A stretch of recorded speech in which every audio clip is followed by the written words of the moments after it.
Assalamualaikum warahmatullahi wabarakatuh. Hai semuanya, pada kesempatan ini saya akan memaparkan sedikit materi pada mata kuliah logika dan digital. Sebelumnya perkenalkan, saya Yurika dengan NIM 19041110 115. Prodi Teknik Komputer, Universitas Syah Kuala. Pada video ini pembahasan yang akan pertama saya bahas tentang konsep dasar logika digital.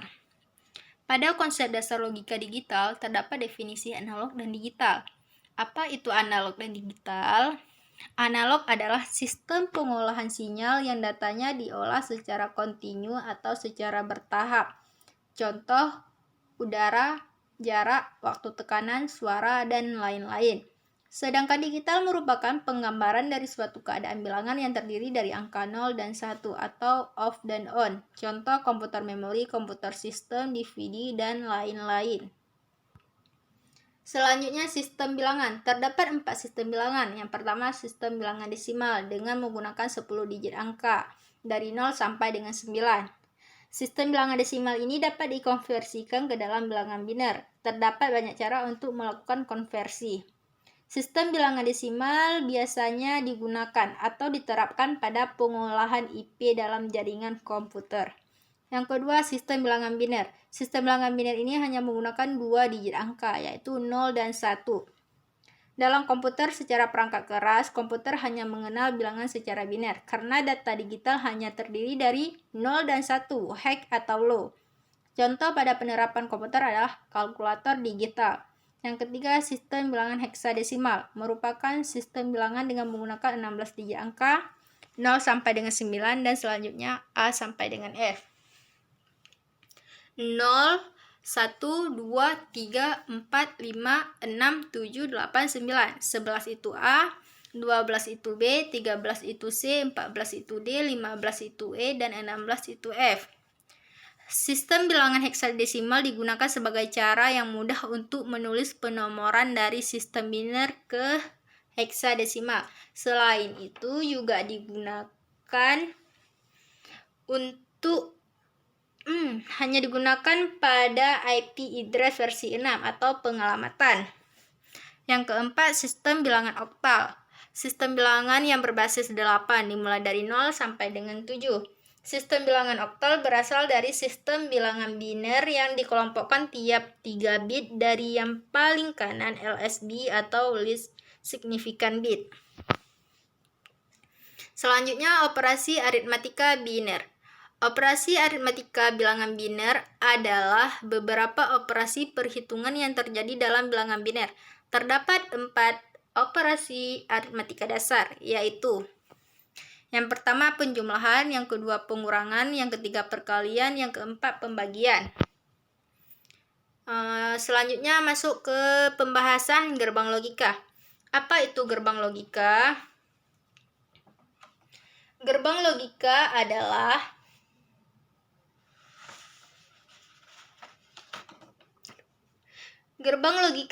rangkaian dengan satu atau lebih dari satu sinyal masukan, tetapi hanya menghasilkan satu sinyal berupa tegangan tinggi atau tegangan rendah.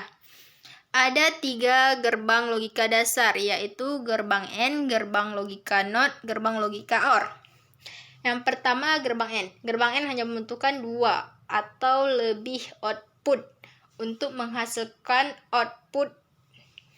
Gerbang AND akan menghasilkan output 1 apabila semua input memiliki nilai 1. Gerbang NOT hanya membutuhkan sebuah input untuk menghasilkan satu output. Gerbang NOT juga disebut sebagai inverter atau pembalik. Yang ketiga, gerbang logika OR juga hanya membutuhkan 2 input untuk menghasilkan satu output. Nah, selanjutnya ada 4 kombinasi gerbang logika. Yang pertama, gerbang logika NAND.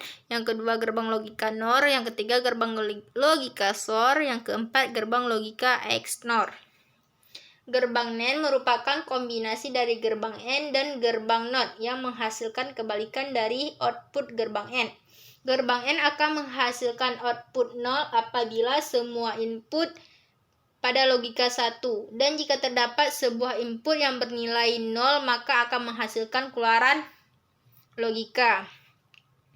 Yang kedua, gerbang NOR merupakan kombinasi dari gerbang OR dan gerbang NOT yang menghasilkan kebalikan dari keluaran gerbang OR. Yang ketiga, gerbang XOR akan menghasilkan keluaran logika 1 jika semua masukan mempunyai nilai logika yang berbeda. Jika nilai logika inputnya sama, maka akan memberikan hasil keluaran logika 0.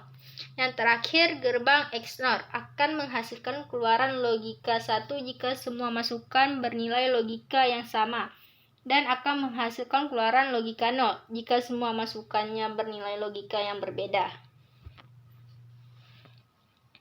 Nah, operasi aljabar boolean, teorema De Morgan dan Carnot-Mappe.